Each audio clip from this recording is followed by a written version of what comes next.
Bapak-bapak, ibu-ibu, saudara-saudara kaum muslimin rahimakumullah. Dunia ini penuh dengan berbagai macam kesibukan.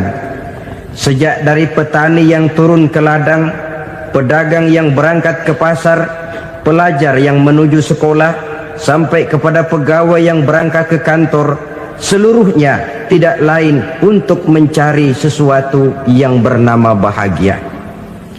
Setiap orang menginginkan kebahagiaan, dan tidak seorang pun menginginkan kesengsaraan dalam kehidupan ini.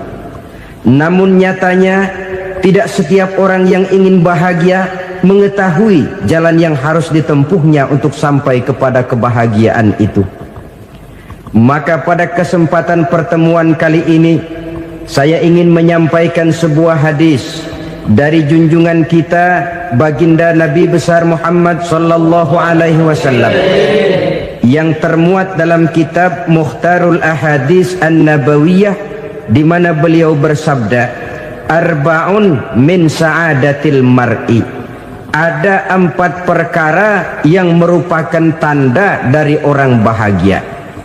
Saya mau tanya, di antara saudara-saudara yang hadir di sini, apa ada yang kepengen jadi orang sengsara? Ya. Seluruhnya tentu ingin mendapatkan kebahagiaan. Maka menurut resep dari Nabi kita, tanda orang bahagia itu 4. Jadi kalau saudara ingin bahagia, harus mempunyai 4 perkara ini. Yang pertama, orang bahagia itu kata Nabi, darun wasi'un. Punya rumah biar bagus asal gede. Enak ngaturnya, daripada sudah punya rumah kecil adanya di pinggir kali, gubuk, kalau hujan bocor, miring lagi, kiamat. Loh, kalau gitu Islam materialis dong. Hadis ini boleh diartikan dengan makna hakiki, arti yang sebenarnya, boleh diartikan dengan makna majazi, arti kiasan.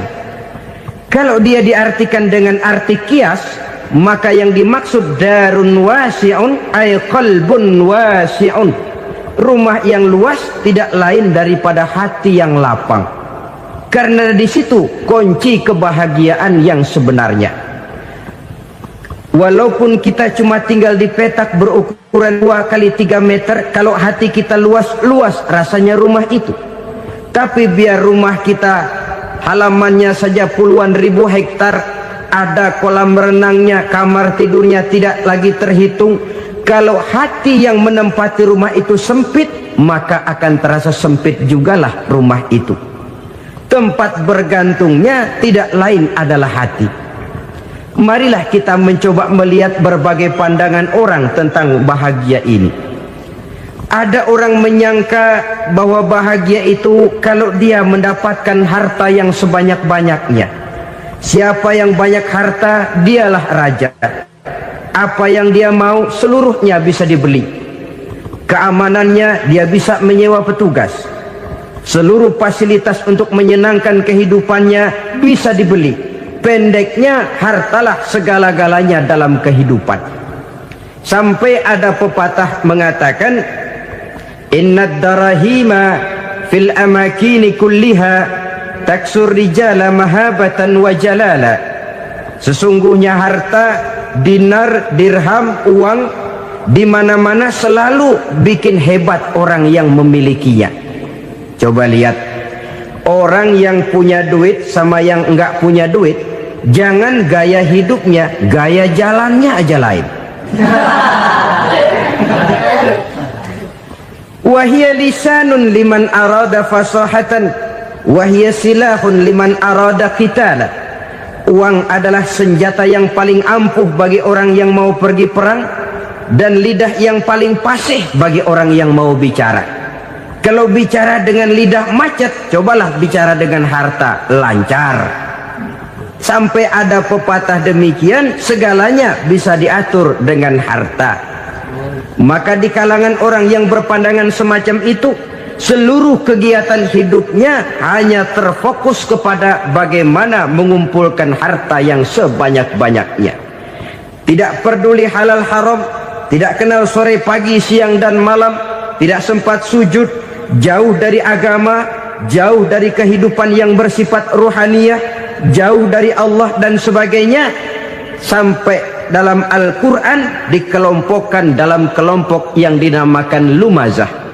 Allazi jama'a malahu wa 'addadah yahsabu anna malahu akhladah. Mereka mengumpul-ngumpulkan harta sebanyak-banyaknya dan menyangka bahwa harta yang banyak itu dapat mengekalkan hidupnya, mengekalkan kekayaannya, mengekalkan kebahagiaannya. Saudara hadirin yang berbahagia, kalau pandangan hidup ini benar, artinya kalau harta memang merupakan satu-satunya hal yang dapat membuat orang bahagia, tentu di rumah mewah tidak akan pernah ada tangis derita. Tentu di satu tempat di mana fasilitas hidup serba menunjang tidak ada yang namanya penderitaan. Tapi suka dan duka, sedih dan gembira, senyum dan tawa adalah milik setiap orang, baik dia punya harta maupun dia tidak punya harta. Nyatalah bahwa harta semata-mata bukan merupakan jaminan bahwa orang akan bahagia, walaupun tanpa harta orang sulit untuk bahagia. Saya mau cerita, ada orang super kaya, namanya Aristotle Onassis, raja tanker Yunani. Dia punya kapal tanker saja konon sampai 11 banyaknya.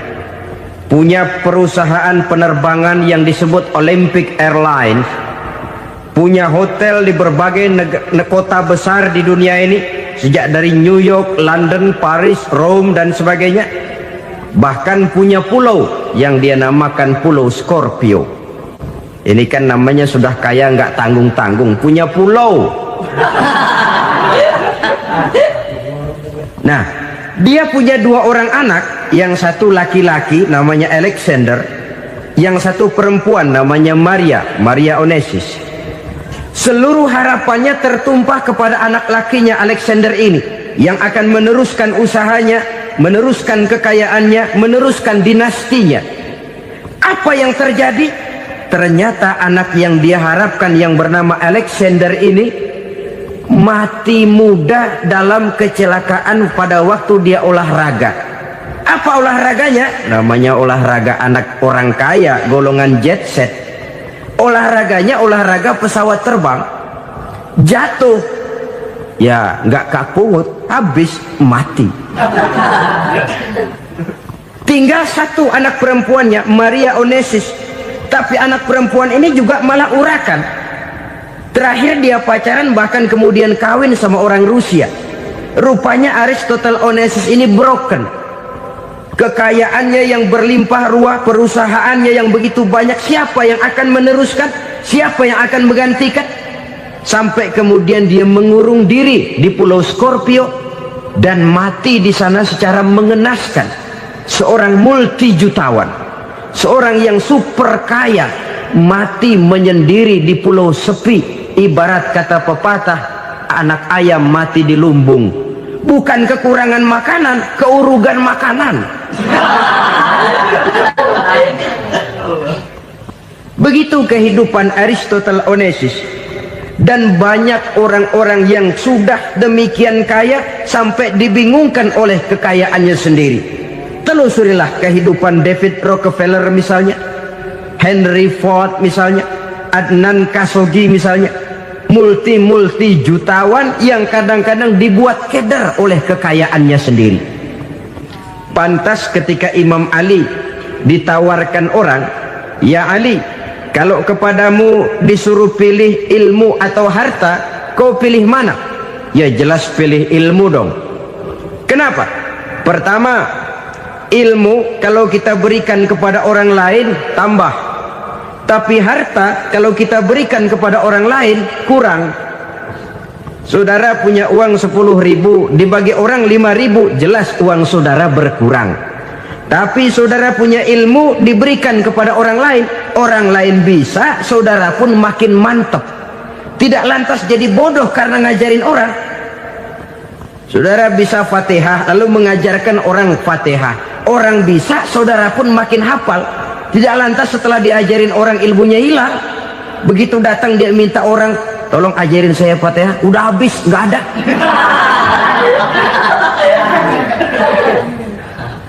Yang kedua kata Imam Ali, ilmu menjaga kita. Kalau harta, kita yang harus jaga. Makin banyak ilmu, makin terpelihara diri seharusnya. Tetapi makin banyak harta, makin bingung kita jaganya. Sampai kadang-kadang kalau perlu seluruh keliling rumah dipasangi alarm. Belum cukup disewakan anjing besar-besar, pasang di depan pintu, awas anjing galak. Masih belum cukup juga, cari centeng tukang-tukang kepruk jaga rumah. Masih terasa belum aman, padahal rumahnya dikelilingi tembok besar. Di balik tembok ada pintu-pintunya tebal. Di balik pintu itu terbuka masuk kamar, kamar pun ada pintunya, pintunya pun kuat. Masuk ke dalam kamar ada lemari, lemarinya pun pintunya kuat, dikunci, kuncinya pun kuat. Tapi terhadap seluruhnya yang timbul cuma sekedar was-was saja. Kesimpulannya sekali lagi, tanpa harta orang memang sulit untuk bahagia. Tapi harta semata-mata tidak merupakan jaminan orang akan bahagia. Dengan hati yang luas, itu modal utama untuk mencapai kebahagiaan hidup. Orang yang hatinya luas, saudara-saudara, punya hati yang lapang, melihat kenyataan hidup ini, dia bersyukur senantiasa kepada Allah. Lantas tidak timbul hasud dan iri hatinya. Oleh karena itu jiwanya selalu lapang. Kalau tidak, cupik hati namanya, dangkal pandangan, tidak senang melihat orang lain dapat nikmat, dan itu sering dijadikan contoh. Kalau orang yang lapang dada, dia lihat tetangganya beli TV baru, dia berkata, alhamdulillah ya, tetangga kita beli TV, mudah-mudahan kita bisa ikut nonton. Lapang dadanya. Tapi orang yang sempit hati, lihat tetangga beli televisi, meriang. Enggak diapa-apain, meriang. Besoknya dengar tetangga beli motor, makin sakit, ke rumah sakit. Lalu di rumah sakit dengar tetangganya beli mobil, mati. Disiksa oleh perasaannya sendiri. Orang kalau hati sudah sempit dalam hidup, kemanapun dia pergi, sempit rasanya medan kehidupannya. Kemudian kita melihat juga ada orang yang menilai bahwa bahagia itu katanya kalau punya kedudukan yang tinggi, pangkat yang agung, wibawa yang besar. Mungkin betul, tapi mungkin juga tidak. Bergantung kepada hati orang yang punya pangkat itu. Sama dengan harta tadi. Harta akan membawa bahagia kalau dia jatuh ke tangan orang yang berhati lapang. Tapi harta akan jadi bencana kalau jatuh ke tangan hati orang yang sempit. Pangkat akan membawa bahaya kalau jatuh di tangan hati orang yang sempit. Lebih dari itu, kenyataan mengajarkan kepada kita bahwa ternyata pangkat dan jabatan tidak selamanya memberikan kebahagiaan dalam kehidupan. Bahkan resikonya kelewat besar. Beberapa bukti kita bisa ambil dari para pemimpin dunia yang menjadi korban lantaran pangkat dan jabatan yang disandangnya. Saudara ingat Presiden Abraham Lincoln dan John Kennedy dari Amerika? Dibunuh orang.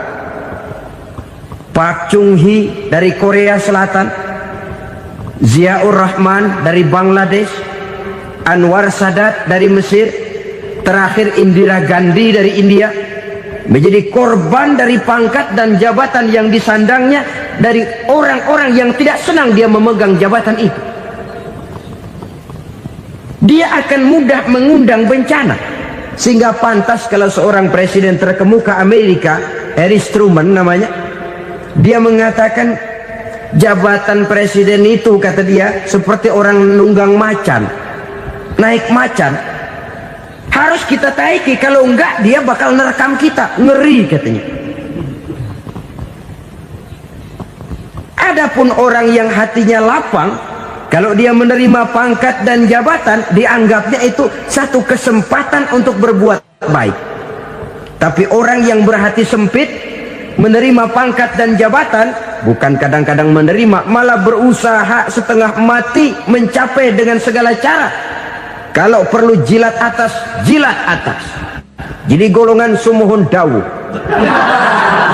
Jadi kelompok kulon nuwun, yes sir, yang kerjanya cuma oke bos.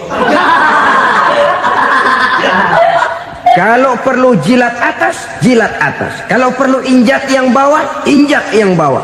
Perlu sikut kiri kanan, sikut kiri kanan. Yang penting pangkat dapat, jabatan dapat. Orang yang semacam ini, kalau sudah mempunyai pangkat dan jabatan, biasanya dia tidak menganggap itu sebagai amanah, tidak menganggap sebagai kesempatan berbuat baik, tapi malah kesempatan untuk memperturutkan hawa nafsunya yang dilatar belakangi oleh kesempitan hatinya tadi.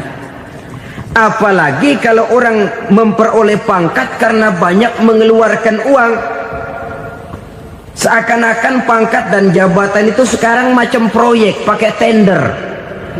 Siapa yang berani bayar segini naik, nggak berani minggir. Padahal logikanya, kalau orang mencapai satu jabatan karena banyak mengeluarkan uang, hampir bisa dipastikan bahwa setelah jabatan itu dia pegang, langkah pertama yang akan dilakukannya ialah berusaha bagaimana uang yang dia keluarkan supaya kembali. Ya paling kurang pulang modal dulu dong. Soal mikirin rakyat soal nanti, tapi ini modal harus pulang. Itu celakanya kalau orang memperoleh pangkat dan jabatan cuma karena banyak mengeluarkan uang. Jarang orang yang mempunyai keyakinan dan pandangan bahwa pangkat dan jabatan merupakan amanah. Jadi sekali lagi, pangkat dan jabatan mungkin saja membawa kebahagiaan kalau jatuh ke tangan orang yang berhati lapang. Tapi bisa jadi bencana kalau dia jatuh ke tangan orang yang mempunyai hati yang sempit. Dan lagi-lagi stresnya hati yang lapang. Lalu sebagian orang, saudara, ada yang berpandangan katanya bahagia itu kalau jadi orang terkenal, mempunyai popularitas, menjadi idola di kalangan remaja, di kalangan orang tua, di segala lapisan masyarakat. Padahal makin populer orang, makin terikat dia. Ya kalau macam kita ini kan nggak punya nama, nggak populer, tengah malam buta mau nongkrong di warung Tegal aman. Tapi pangkat, jabatan, kedudukan, popularitas menyebabkan kita diikat dengan berbagai macam peraturan. Cuma mandi sama ke WC saja yang nggak dikawal.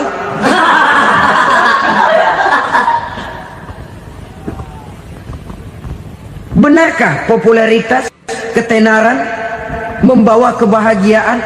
Mungkin ya, tapi mungkin juga tidak. Kenapa? Banyak orang-orang populer yang mengakhiri hidupnya secara tragis. Kita ambil beberapa nama. Di Amerika tahun 60-an ada bintang seksi paling terkenal yang dijuluki seks bom, bom seksi. Sampai sekarang jadi legenda, namanya Marilyn Monroe. Singkatan doublenya itu inisialnya MM, Marilyn Monroe. Terkenal, top, sampai dia mati tahun 62. Namanya sekarang masih saja dibicarakan orang. Kenapa dia bunuh diri? Tidak punya hartakah dia? Banyak. Kurang populerkah dia? Seluruh dunia mengenalnya. Sejak rakyat kecil sampai pejabat tinggi dia punya hubungan. Kenapa? Jenuh. Dia terlahir dalam keadaan yatim. Setelah itu tidak lama dia berangkat remaja, ibunya meninggal.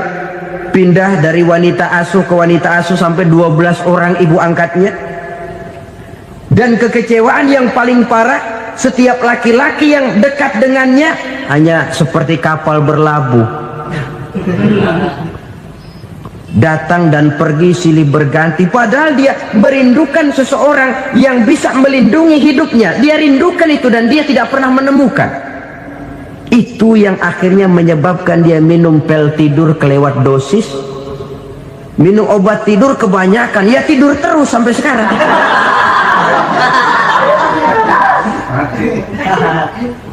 Dia mengakui, saya telah memiliki ketenaran, tapi saya tidak pernah hidup dalam ketenaran itu.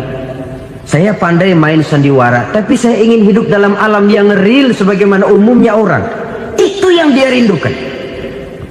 Menyusul jejak yang namanya Marilyn Monroe ini, Billie Holiday, saudara kenal tentu, di rumah sakit dirawat. Dia juga minum obat overdosis, mati lagi. Jimi Hendrix minum obat tidur overdosis kelewat batas, mati lagi. Lalu yang menghanyutkan diri di danau, Janis Joplin dan Brian Jones. Ini orang-orang populer, orang-orang terkemuka yang mengakhiri hidup secara tragis, bukan karena tidak terkenal, mungkin karena sudah saking terkenalnya. Contoh paling belakangan, Bruce Lee. Wah, ini tukang-tukang keprok tentu kenal siapa dia. Sampai sekarang pun tabir kematiannya masih merupakan misteri. Dan yang masih hidup juga menunjukkan gejala yang aneh. Michael Jackson, rumahnya di Beverly Hills itu dijaga sedemikian rupa, dan dia selalu curiga kepada setiap makanan harus steril, bersih dari segala macam kimia. Kemana dia pergi, itu tukang-tukang keprok sudah selalu menjaga dan mengawal, dan dia seakan takut menunjukkan mukanya yang asli. Hingga kalau tampil ke tengah di luar show, dia kadang memakai pakaian yang tidak menunjukkan dia yang sebenarnya, takut dikenali orang. Ternyata popularitas sering jadi momok yang meracuni kehidupan manusia. Oleh karena itu, benarlah junjungan kita pada saat beliau mengajarkan orang akan bahagia kalau dia mempunyai hati yang lapang. Nah, sekarang masalahnya untuk mendapatkan hati yang lapang, caranya bagaimana? Kita kembali kepada konsep Quran. Allah mengajarkan, ala inna bi dzikrillahi tatmainnul qulub. Ketahuilah bahwa dengan banyak mengingat Allah, hati akan tenang, jiwa akan lapang. Dengan kata lain, dekat dengan agama, merasakan kehadiran Allah dekat dalam hidup. Itu muara pertama untuk mencapai hati yang lapang. Ala inna bi dzikrillahi tatmainnul qulub. Jangan macam orang sekarang ingin mendapatkan ketenangan lalu tapak di puncak gunung, di gua-gua, di tempat sepi. Iyalah kalau nggak ada ular. Kalau tergigit ular berbisa, ketenangan belum, mati jelas itu. Islam positif untuk mendapatkan ketenangan. Ala inna bi dzikrillahi tatmainnul qulubi. Bahwa ketahuilah bahwa dengan banyak mengingat Allah, hati akan tenang, jiwa akan lapang, nuansa pikiran akan luas. Karena yang namanya bahagia ada dimanapun manusia berada. Di kampung ada bahagia, di kota ada bahagia, di ngarai, di lembah, di gunung, di hutan, di lautan, di angkasa luar, dimanapun bahagia itu ada kalau kita bermodalkan hati yang lapang ini. Dan hati akan lapang kalau kita dekat dengan agama. Dekat dengan harta buat sementara hati mungkin tenang, tapi ketenangan yang relatif dan temporer. Apalagi orang tiap kali tambah harta, tiap kali tambah rencana, itu wajar. Mungkin sebelumnya saudara berpikir, kalau punya duit 5.000 enak nih. Begitu punya duit 5.000, aduh sayang kalau 10.000 aja. Tiap kali tambah harta, tiap kali lain rencana. Makin banyak rencana, makin menjauhkan kita dari yang namanya ketenangan. Padahal ketenangan merupakan unsur utama untuk mencapai bahagia. dan ketenangan itu bermuara dalam hati manusia. Tengoklah kehidupan ini. Orang yang banyak harta dengan orang miskin, berbedakah rasa sakit yang mereka tanggungkan? Rasanya tidak. Walaupun si kaya tidur di kasur empuk berselimutkan sutra mahal, sementara si miskin meringkuk di balai bambu yang keras dan kasar. Apabila maut datang, dia juga tidak pernah pilih bulu. Maut datang menjemput si kaya di singgasana keemasannya, dikelilingi oleh para pengasuh, dayang dan inang serta para pengawal. Dan maut pun datang menjemput si miskin papa, sehingga ia tergelepar di tepian jalan. Kedua-duanya bernama mati. Kalau nyata bahwa sakit yang ditanggung si kaya tidak beda dengan sakit yang ditanggung si miskin, bukan harta semata yang membuat orang bahagia. Hati yang tenang, jiwa yang lapang penuh kedamaian karena banyak berzikir dan mengingat Allah, itu merupakan modal utama untuk mencapai sesuatu yang bernama bahagia.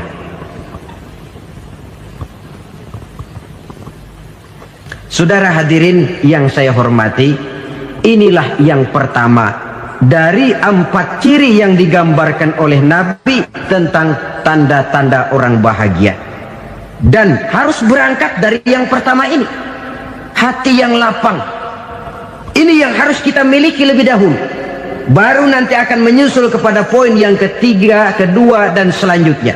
Sebab kalau hati sudah terisi dengan jiwa yang lapang, seluruh persoalan insya Allah akan bisa kita atasi dengan sebagaimana mestinya. Yang kedua sekarang, tanda orang bahagia menurut baginda Nabi, markabun syariah. Orang bahagia itu, kata beliau, punya kendaraan biar cepat asal lancar. Artinya kemana dia mau pergi mudah. Apa maksud hadis ini? Kalau kita kaji lebih dalam, kendaraan itu kan alat transportasi. Transportasi tidak lain adalah usaha memudahkan komunikasi. Pindah dari situ kepada teori bahwa manusia adalah zon political, makhluk bermasyarakat yang tidak bisa memenuhi kebutuhan hidupnya secara sendirian. Kita memerlukan keberadaan orang lain dalam kehidupan ini.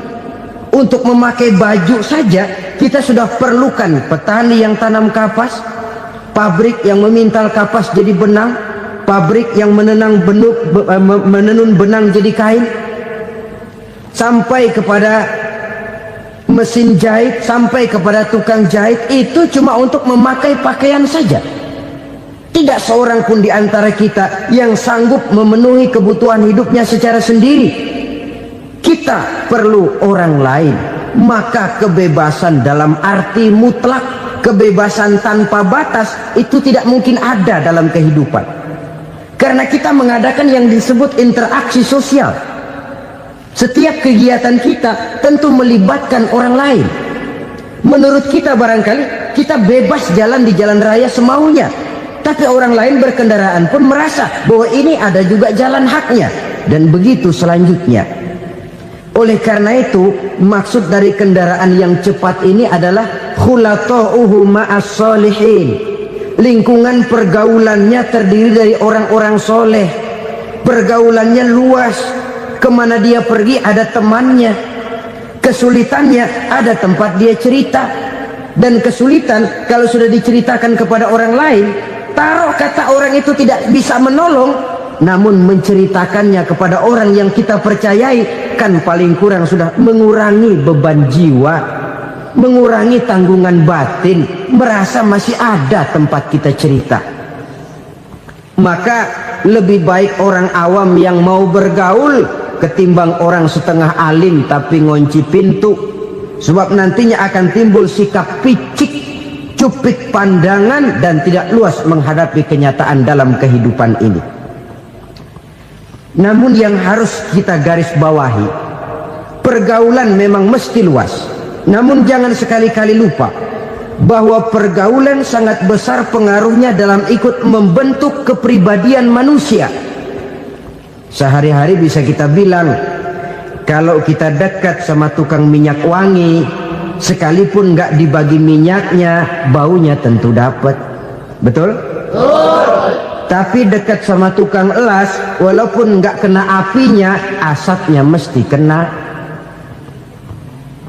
Kalau Syauqi mengatakan lebih jelas lagi, man asyaral asyrafa asya musyarrafan wa muasyiral anzali ghairu musyarrafin. Awalam taral jildal hakira muqabbalan bisagri lamma sara jildal mushaf. Siapa yang bergaul dengan orang mulia, dia bakal ikut menjadi mulia. Tapi siapa yang berteman dengan orang hina, dia tidak bakal ikut menjadi mulia. Tidakkah kau lihat, kata Syauqi, kulit kambing yang hina pun dicium orang ketika menjadi kantong Quran. Kulit kambing hina, kalau dia sendirian gak ada yang mau cium. Tapi begitu dia bergaul dengan Quran, menjadi kantong Quran, dipakein minyak wangi, ditaruh di tempat yang tinggi, mau diambil dicium dulu, dibawa dengan penuh hormat dan hati-hati.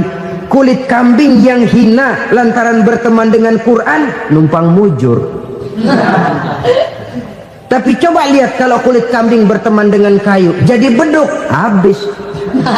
Zohor dikemplang, asar dipukul. Itu pun sedikit saja, cuma salah milih teman. Yang temannya Quran dihormati orang, yang temannya kayu lantaran jadi beduk, gelap-gelap subuh orang udah kemplangnya.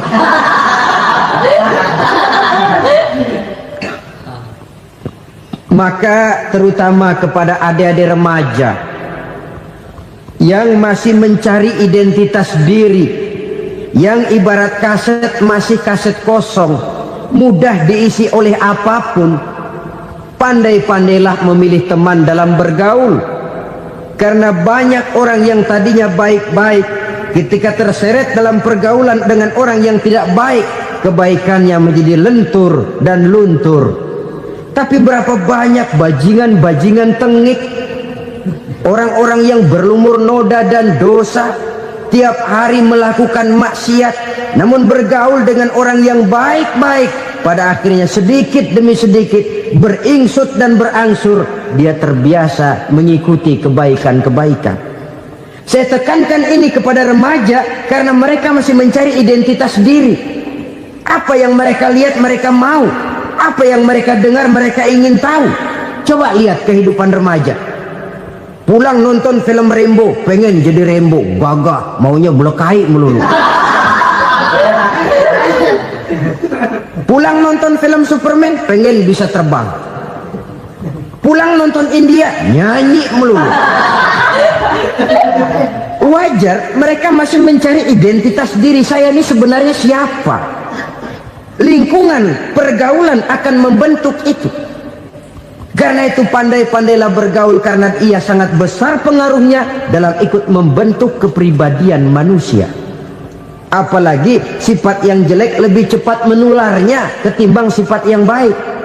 Sifat yang baik, watak yang soleh itu lambat sekali untuk menular. Tapi yang tidak baik, kan prosesnya mah kalau remaja biasanya mula-mula dengar. Karena dengar lalu pengen tahu. Karena pengen tahu lalu ngeliatin. Begitu ngeliatin kan pengen nyobain. Setelah nyobain ketagihan. Nah, ini prosesnya. Yang namanya ganja, morfin, narkotik awalnya kan begitu. Mula-mula dengar katanya kalau sudah fly to the sky, sudah melayang ke langit katanya, disitulah puncak kebahagiaan. Mulanya cuma dengar. Karena dengar pengen tahu. Karena pengen tahu lalu ngeliat, kumpul sama orang yang suka ngeganja. Setelah ngeliat, nah pengen ngerasain. Begitu ngerasain enak juga, ketagihan. Kalau sudah ketagihan jadi penyakit kronis, bisa merembet kepada yang lain. Iya, kalau orang tuanya mampu untuk beli morfin, beli ganja. Kalau tidak kan pikirannya ngayap, jemuran siapa ya gue sabet.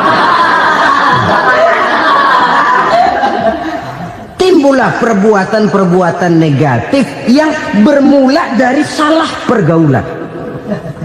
Apalagi buat adik-adik remaja yang tinggal di kota-kota besar, yang pengaruh budaya, pengaruh kesenian, pengaruh struktur kehidupan yang nampak makin individualistis, di mana persaingan tajam, tensi ekonomi tinggi, orang mudah mengalami stres. Pandai-pandailah dalam bergaul, sekali lagi, karena ia sangat besar pengaruhnya dalam ikut membentuk kepribadian manusia.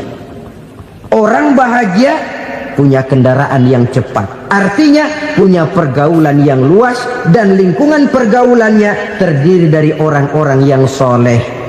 Kemana dia pergi, ada teman. Kesulitannya, ada tempat dia cerita. Tapi kalau sudah menyendiri, hidup sendiri, kesulitan dipikiri sendiri, bisa mati belum waktunya. Tidak ada tempat berbagi rasa, tidak ada tempat bercerita, tidak ada tempat mengurangi beban dalam kehidupan.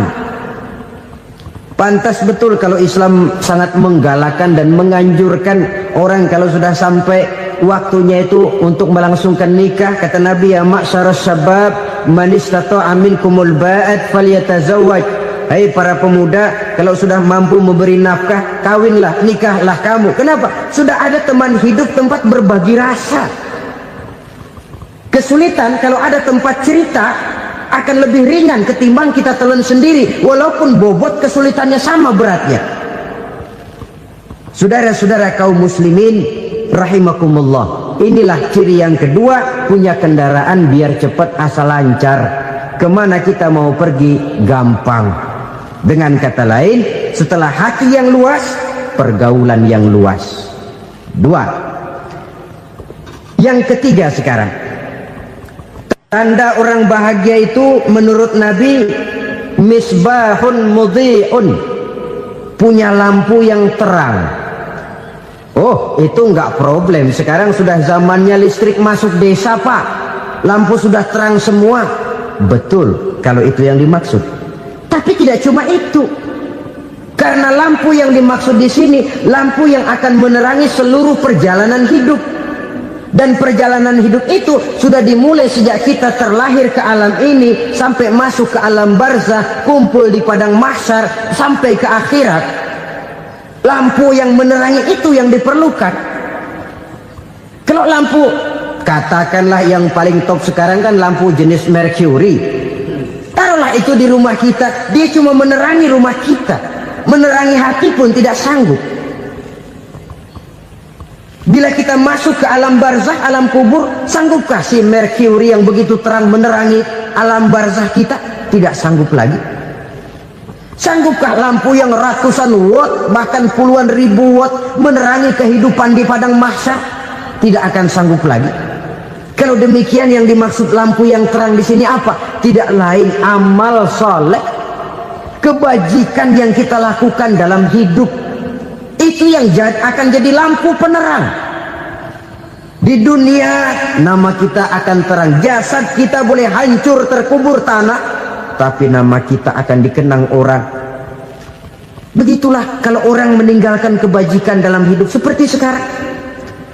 Ribuan orang tiap saat berziarah ke kubur Imam Syafi'i, ke kubur Imam Malik, ke kubur Imam Ghazali, ke kubur orang yang baik-baik, orang yang soleh-soleh. Kebajikannya yang ditinggalkan, yang mengukir namanya dengan tinta emas, sehingga saudara sudah terbaring di alam kubur. Orang lewat, Allah, ini kuburannya Fulan bin Fulan, dulu ini kebaikannya Masya Allah, saya ikut merasakan. Mari kita mampir sebentar, kita Fatihah, mohon disampaikan Allah pahalanya kepada almarhum. Al-Fatihah. Itu kalau orang baik-baik. Lalu saudara tanya, Pak, orang mati dikirimin Fatihah apa nyampe pahalanya? Saya jawab, kalau saudara nggak percaya, mati dulu dah. Nanti saya Fatihain, tungguin di sana. Umpama nggak sampai, balik lagi kemari.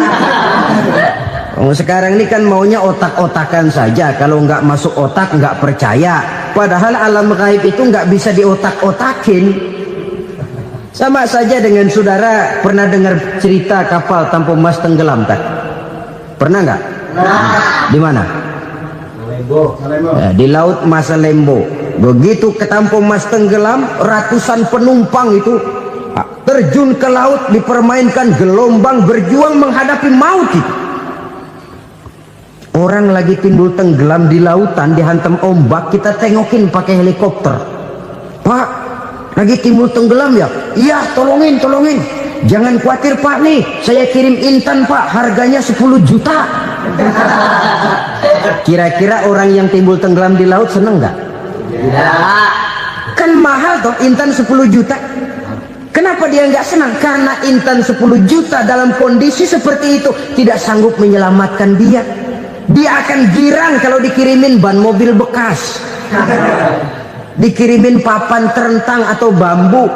Intan yang 10 juta dia nggak girang, ban mobil bekas yang 1000 perak tuh pegang, itu yang dia girang betul.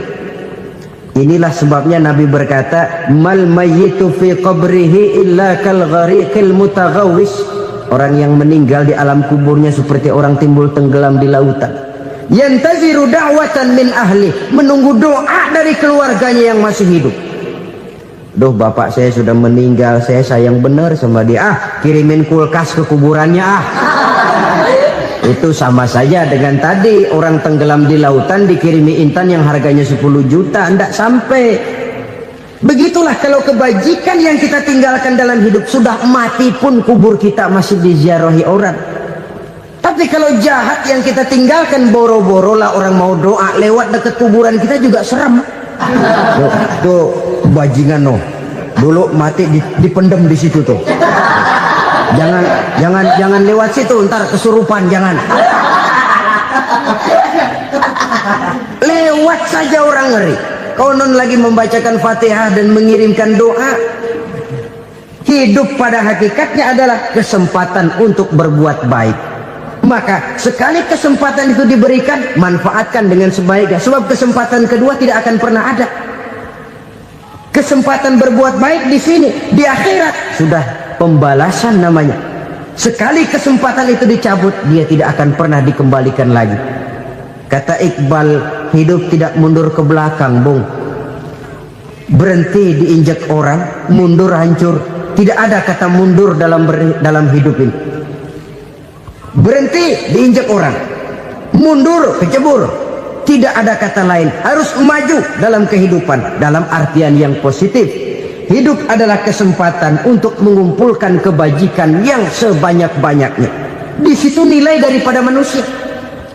Sekarang ini memang nggak kelihatan kok, orang yang banyak pahala sama yang banyak dosa nggak kelihatan kok. Barangkali kalau habis bikin dosa palanya pada benjol, mungkin orang takut sama dosa.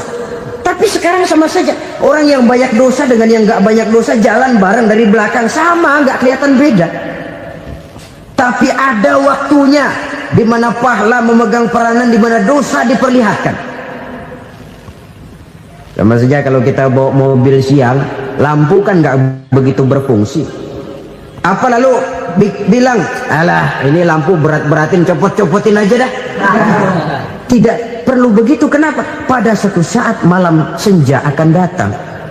Bila matahari terbenam, senja pun datang, gelap mulai merayap, disitulah baru terasa perlunya lampu. Pahala begitu. Sekarang orang yang nggak ada pahalanya nggak kelihatan dalam kehidupan. Tapi pada suatu saat senja kehidupan akan datang. Ajal merenggut nyawa, malam merayap, dan hidup mulai diliputi kegelapan di alam barzakh. Dikala itu kalau nggak punya lampu, alangkah malangnya kita.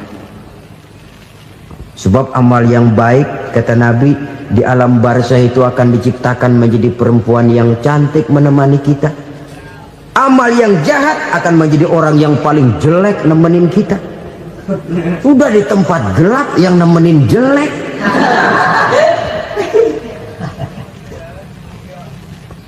Kaum muslimin rahimakumullah.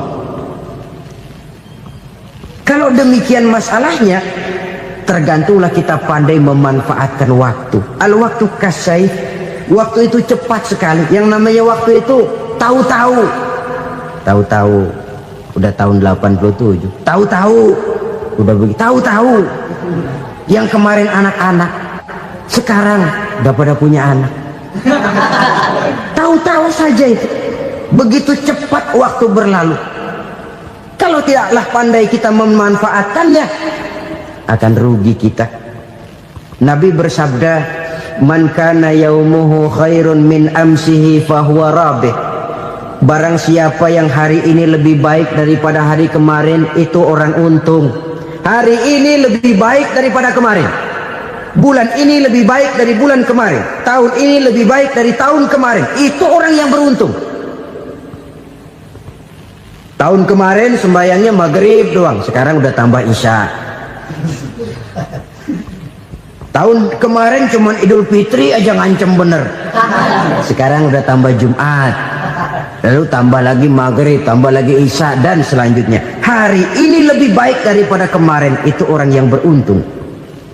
Wa man kana yaumuhu mislu amsihi fahuwa khasir. Lalu barang siapa yang hari ini sama saja dengan hari kemarin, itu orang rugi. Hari ini sama dengan kemarin, rugi itu. Bulan ini begitu, bulan kemarin begitu, tahun ini begitu, tahun lalu juga begitu. Rugi itu orang. Rugi apa? Rugi umur. Umur tambah, amalan gak pernah tambah.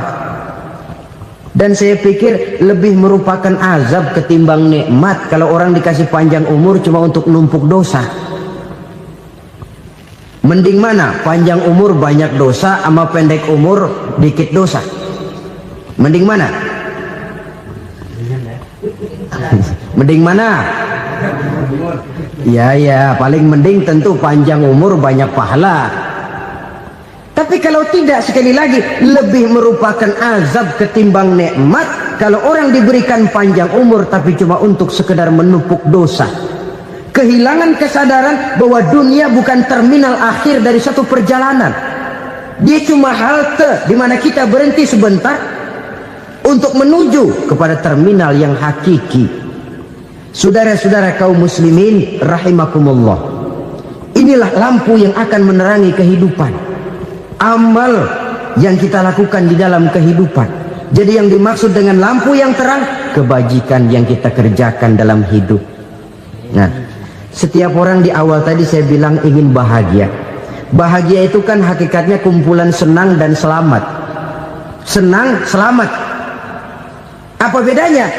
Senang tapi tidak selamat, nggak bahagia. Selamat tapi nggak senang, nggak bahagia orang. Contoh, kalau orang korupsi, duitnya banyak, senang dia, tapi keselamatannya. Ada tentara baris di samping rumahnya udah bingung, padahal tentara latihan. Tentara cuma latihan, dia bingung. Senang, tapi karena keselamatannya tidak terjamin, dia tidak bahagia. Sebaliknya pegawai negeri jujur benar, cuma segaji-gajinya, selamat nggak korupsi tapi melarat, ya nggak bahagia juga, kurang senang. Kesenangan dan keselamatan untuk dunia saja, ya sekali lagi, kalau cuma sekedar untuk dunia saja, bisa dibeli pakai uang, bisa dibeli pakai uang. Saudara ingin selamat, bisa dibeli pakai uang. Saudara ingin senang, bisa dibeli dengan uang. Tapi setelah mati masuk ke alam barzah, habis kekuasaan uang.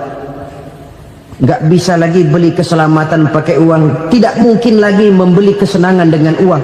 Di situ pahala yang megang peranan.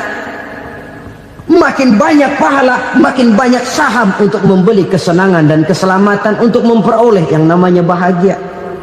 Dan jangan lupa loh, di alam barzah kita nggak sebentar, menunggu datangnya kiamat. Loh iya, kalau kita begitu dikuburin terus kiamat datang, untung. Tapi kalau masih harus 1000, 2000, puluhan ribu tahun yang akan datang, dalam satu penantian yang begitu lama, tanpa saham untuk memperoleh kebahagiaan, satu kemalangan yang tidak ada pernah putus-putusnya. Janganlah tergelincir oleh kebahagiaan sebentar yang menipu dengan mengorbankan kebahagiaan hakiki yang berjangka panjang. Apa artinya senyum sejenak kalau harus ditebus dengan tangis seumur hidup? Biarlah kita minum jamu, pahit memang, getir memang, tapi kan besok badan sehat. Daripada sekarang minum sirup, manis memang, enak memang, tapi bibir pada jontor besoknya. Sirawan, batuk, nggak karu-karuan. Banyak orang tertipu oleh kesenangan yang sebentar, padahal laisa kullu ma yalma'u zahaban. Belum tentu semua yang berkilat itu emas, belum tentu semua yang gemerlap itu intan. Karena itu marilah manfaatkan kesempatan yang diberikan Allah ini untuk mengumpulkan kebajikan yang sebanyak-banyaknya. Yang terakhir sekarang, yang keempat, tanda orang bahagia kata Nabi. Zaujatun salihah. Orang bahagia itu tanda yang keempat kata Nabi, punya istri biar cakep asal taat. Sudah surga itu sudah. Cakep taat. Istri kayak gitu, kalau belum mati jangan dikuburin dulu. Sudah cakep taat lagi, tapi kadang-kadang enggak, udah jelek ngadat melulu. Apa yang mau dipilih? Sebab itu Quran mengatakan istri pakaian untuk suami, suami pakaian untuk istri. Kenapa suami istri diibaratkan pakaian? Alangkah tingginya gaya bahasa Quran ini. Suami istri teman hidup, hidup perjalanan panjang. Sejak kita dalam rahim sudah ada hidup kan di sini. Sampai ke alam dunia, masuk ke alam barzah, kumpul di padang mahsyar, sampai menuju akhirat, itu perjalanan hidup. Carilah istri atau suami teman hidup yang membawa manfaat tidak hanya kehidupan di dunia ini, sampai di alam barzah, sampai di padang mahsyar. Suaminya mungkin meninggal lebih dulu, atau istrinya mungkin meninggal lebih dulu, tapi suami atau istri yang masih hidup berbuat kebajikan. Suami saya meninggal, ada hartanya, saya sedekahkan, niat pahala untuk almarhum suami saya. Ini teman hidup, tidak dibatasi dan tidak bisa dipisahkan oleh maut sekalipun. Zohirnya mungkin pisah, badannya mungkin pisah, tapi hatinya, jiwanya, kebersamaannya dalam menghadapi kehidupan. Karena itu saudara-saudara, bahasa Quran indah. Suami istri diibaratkan seperti pakaian. Apa fungsi pakaian? Pertama, pakaian jadi kebanggaan. Artinya suami harus menjadi kebanggaan istri, istri harus jadi kebanggaan suami. Yang kedua, pakaian itu kan fungsinya menutup aurat. Artinya sesama suami istri harus saling menjaga kekurangan masing-masing. Jangan malah sesama suami istri saling membongkar rahasia dan aibnya sendiri-sendiri. Istrinya diceritain jeleknya di mana-mana, atau suaminya dibongkar rahasianya di pasar umum. Itu sudah tidak lagi berfungsi sebagai pakaian. Kenapa semua ini diperlukan? Karena kita menyadari bangsa yang baik terdiri dari masyarakat yang baik. Masyarakat yang baik merupakan susunan dari warga yang baik. Warga yang baik adalah terdiri dari rumah tangga yang baik. Dan rumah tangga yang baik merupakan susunan dari pribadi yang baik. Dari situ langkah dimulai. Membangun satu bangsa yang baik diawali dengan membangun rumah tangga yang baik, dengan menciptakan pribadi-pribadi yang baik. Sehingga dari sini diharapkan berkembanglah nilai-nilai kebaikan. Orang akan bahagia mempunyai istri yang soleh. Kenapa? Tidak ada seorang suami bisa sukses jadi apapun dia, apapun profesinya. Dokterkah, kiaikah, mubalikah, petanikah, pengusahakah, pejabat tinggikah, tidak ada seorang suami yang bisa sukses tanpa peran serta istrinya.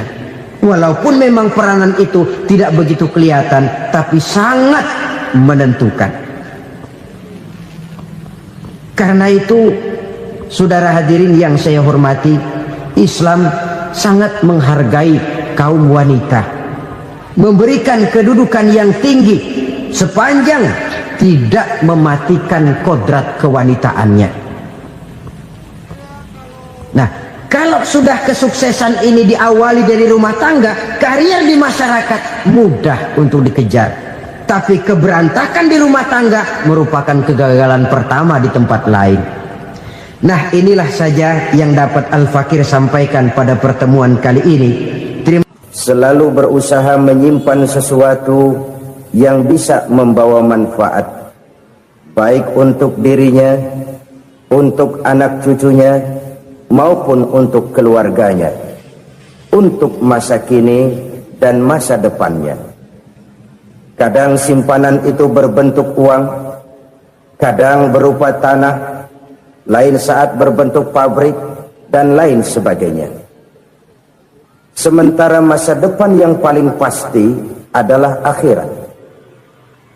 Jika untuk masa depan dunia kita rela memeras keringat, membanting tulang, pergi pagi dan pulang petang, menyimpan uang, menyimpan tanah, menyimpan pabrik, pernahkah kita merenung jika satu saat kiamat datang, kita dibangkitkan dari kubur masing-masing, berdiri di padang mahsyar untuk mempertanggungjawabkan seluruh kegiatan hidup kita di dunia ini, lalu kita akan menuju ke alam akhirat.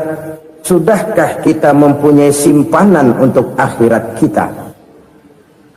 Pada pertemuan kali ini saya ingin menyampaikan sebuah hadis di mana Rasulullah sallallahu alaihi wasallam